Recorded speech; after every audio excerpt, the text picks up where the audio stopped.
Good afternoon, everyone. How the fuck are you guys doing? I'm doing pretty goddamn good, and I figured that I would go ahead and get my bi-monthly YouTube video out of the way.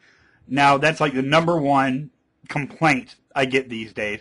Sarahon, do more videos, more videos, more videos.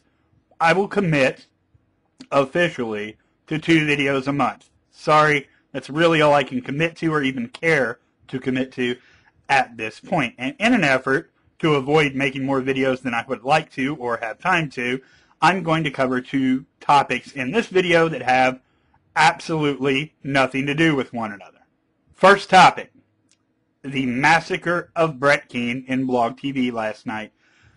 Now, if you are the 1 or 2 subscribers that I have that have absolutely no idea what the fuck I'm talking about, I will leave a link in the Sarahon bar below. It's about an hour and a half long, and if you want to skip around, that's fine. But trust me, it's a hell of a show, and it's really worth it. Basically, Straight Dope and Brett Keane finally confronted each other live on Blog TV, and hilarity fucking ensued.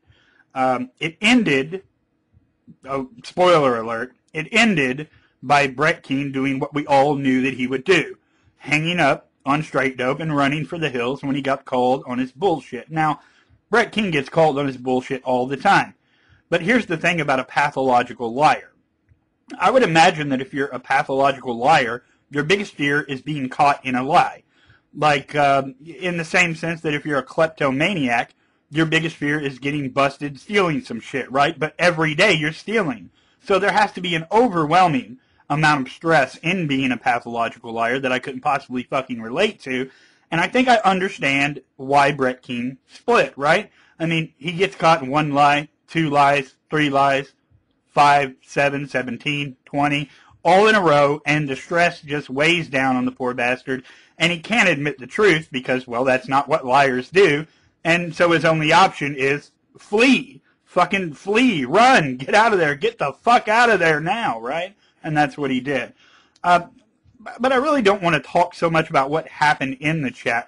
Who I want to address are the very few people that seem to be supporters of Brett Keane.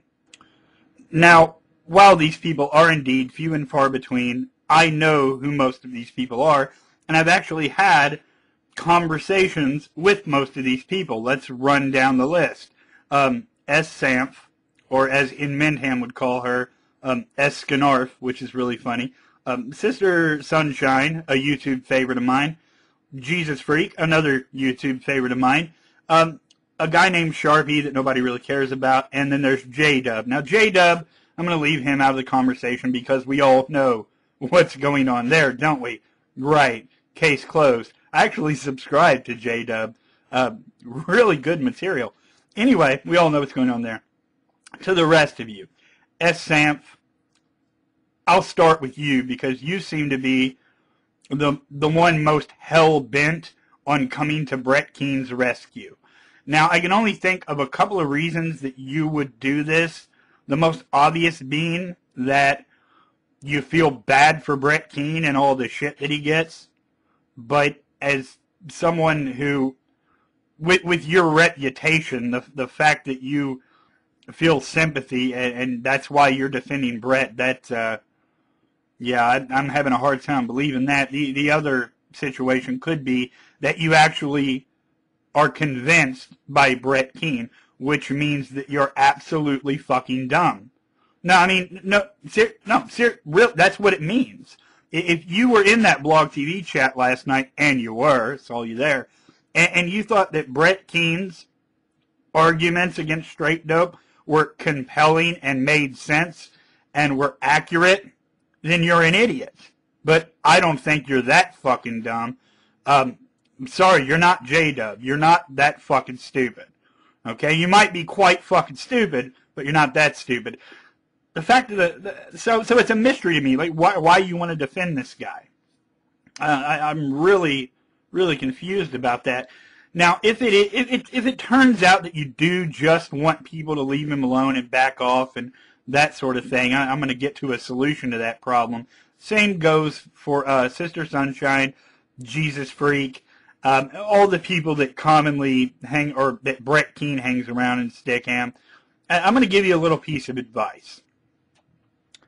At this point, it is actually beyond clear that Brett Keane is a fucking pathological liar. It's beyond clear, right? So you know it now. If you don't know it, you're choosing not to. You're ignoring shit. You're not listening. You're all daydreaming. I don't know what the fuck it is.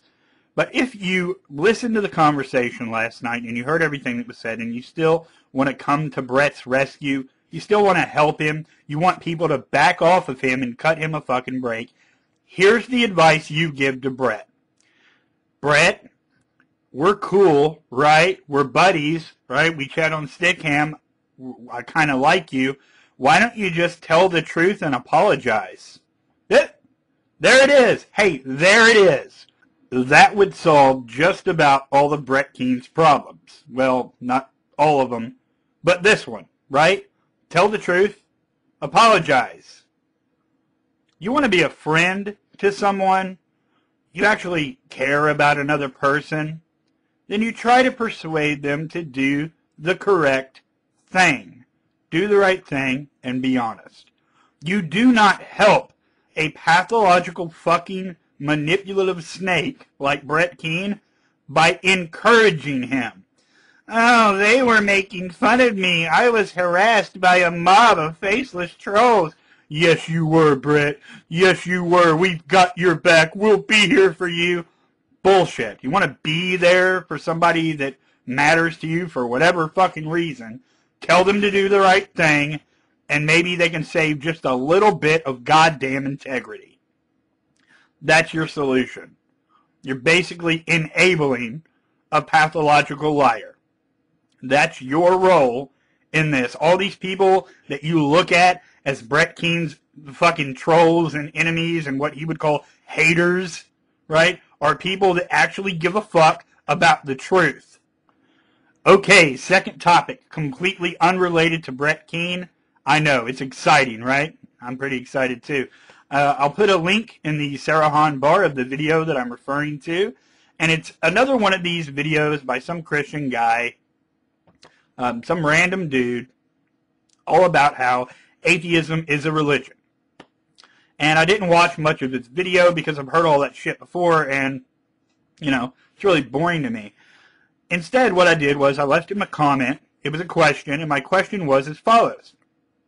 If atheism were a religion, would you view that as a negative thing? That's all I asked. That was my question, right? To which he replied, no. Good. We're on the right track so far. He says, no. I only made this video to point out that atheists here on YouTube were trying to weasel their way out of Shock of God's question by saying that atheism was a lack of a belief, right? So he made this video about how it's not just a lack of a belief, and on and on and on. Other people have done this, like Together for Peace and all of that. Doesn't impress me, because here's what I'm going to do. I'm going to answer Shock of God's question right now in a very fun way. And in answering that question, I'm going to propose a question of my own that I would like any of my theist subscribers to tackle answering, okay? Shock of God's question is, can you prove, I think this is basically it, can you prove that atheism is accurate and correct? Now, I'm going to say, keep in mind I'm having fun here, one-word answer, no. That's my answer, okay? I'm going to say no, and then I'm going to ask a question of my own, okay? Given that I can't prove, it's really funny, given that I can't prove atheism is accurate and correct, why should I now be a theist? Okay? What I believe the question attempts to do is simply shift the burden of proof from the theist to the atheist, right? Even though theist comes first, then atheist, right? You have someone with a proposition, and then you have someone either accept it or reject it, right? That's exactly the way that has to happen, right? So theists make very specific claims. Now, if you are a Christian or a Muslim, whatever your religion, I want you to try to convince me to believe in the God that you do.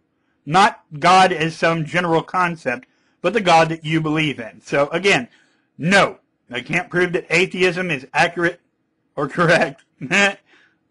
But why now should I be a theist, given that information?